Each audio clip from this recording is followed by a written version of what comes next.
Dans cette vidéo, nous allons aborder la question des documents obligatoires à présenter en cas de contrôle. Donc le document évidemment principal à présenter, c'est votre permis de conduire. Permis de conduire ou ce qu'on appelle aussi le CEPC dans le cas des personnes qui viennent d'obtenir leur permis de conduire et qui n'ont pas encore le titre définitif.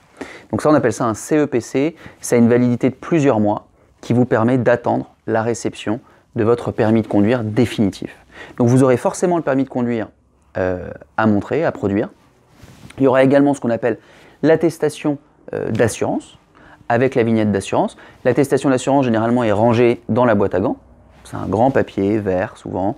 Une vignette d'assurance, c'est un petit carré qui est logé sur le côté en bas à droite du pare-brise et qui indique bien que votre véhicule est assuré pendant 1 an. Il y aura également à produire la carte grise, ou ce qu'on appelle le certificat d'immatriculation. Ça précise votre type de véhicule, ça précise votre nom, prénom évidemment, et puis l'immatriculation. Donc ça, c'est un document souvent qui est conservé avec l'attestation d'assurance dans la boîte à gants. Okay, et puis il faudra aussi prouver que votre véhicule a bien passé le contrôle technique et que la vignette du contrôle technique, du dernier contrôle technique, est évidemment visible sur le pare-brise. Alors s'il y a un de ces documents qui manque, ça peut être problématique et vous aurez à ce moment-là une amende. Okay, retenez bien en revanche que le constat amiable n'est pas un document important.